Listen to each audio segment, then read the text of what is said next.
Here it's synapsed, and then my post fiber made its way to its target organs. So everybody follow me on that one? Now, let's follow the third. Once again, exiting, making the turn at my rami.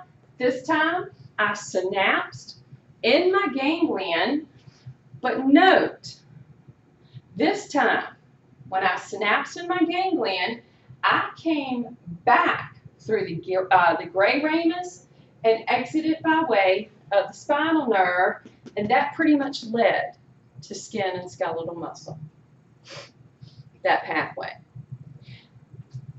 Is everybody with me?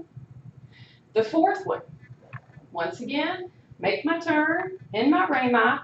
This time, I'm going to travel up the ganglia. These are going to lead to areas that are going to be like up in the eyes, the face, the upper part, upper viscera, lungs, heart, okay? So they travel by one of these four routes. To this point, we've learned about the fiber going to the skeletal muscle and causing the effect. This time, the effects that get carried out, they're traveling a different pathway because they got to stay, for the most part, inside the body. So they get to travel up and down the chain, they get to travel to a collateral, that they take one of these four pathways.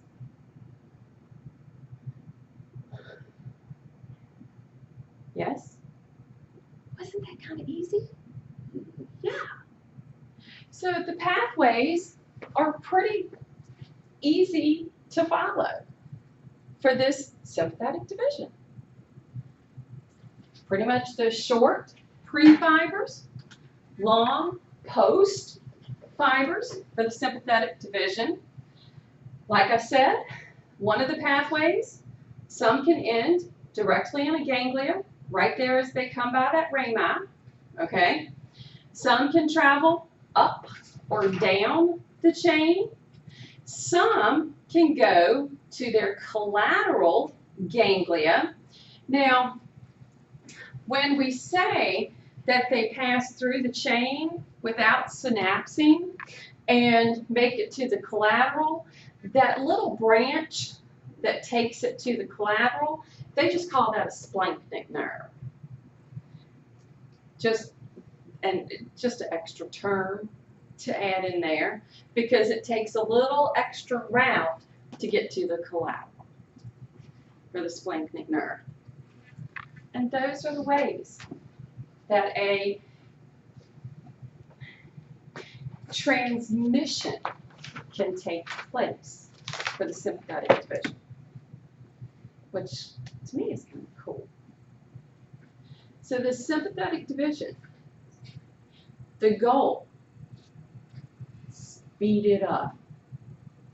We also saw the connection to the eye, where I noted it causes the pupils to dilate. All right? It caused salivary glands to stop. Well, not stop, but reduce their function. Reduce the digestive enzymes. Slow down that GI. Stop the urinary. All right? Showing some of it could be excitatory, some of it could be inhibitory. Overall goal of the sympathetic division, prepare the body. That is the overall goal. Prepare the body. So this is continuing with the routes. The routes names, okay? They'll have that spinal nerve route where I showed it exiting by way of the spinal nerve. They'll have the sympathetic and the splanchnic nerve going up and down the chain or coming through the chain by way of the splanchnic to the collateral. Those are the names for them. We're not going to go back over them. I just didn't realize I had the slides in here, but we we already talked about them, so that's kind of cool. So, the sympathetic division. It was very important to early man. Because yes, early man had to go fight that saber-toothed tiger. Okay?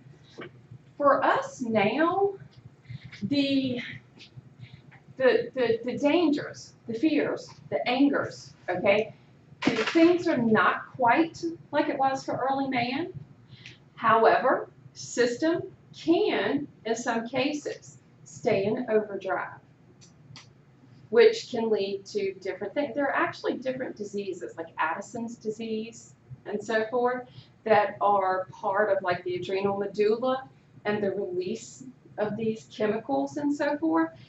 So the sympathetic division can go a little bit into overdrive, but hopefully under all normal conditions, parasympathetic kicks in.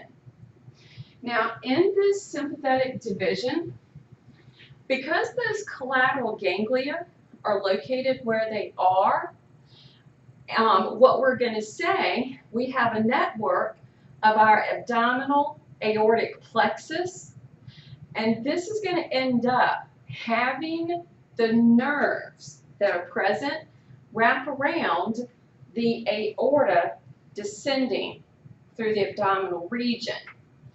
Those ganglia that are in there, the plexus they create, have you guys ever heard of the solar plexus? And how, like, if you hit someone directly in the solar plexus area, because of the structure of these collateral ganglia, the nerves around the aorta and stuff like that, it will put a person down. Okay? If you hit them correctly in this area known as the solar plexus, which is these collateral ganglia, the rays that come out, the nerve fibers that come out, yes, you hit them correctly in that area, the person's going down. Because it's affecting all these organs that they're connected to.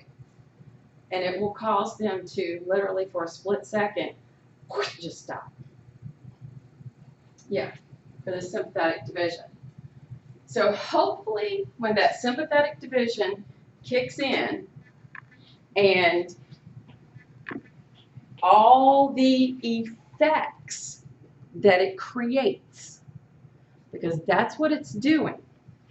It's creating all these effects to either fight or flee, that the parasympathetic division will kick in, hopefully.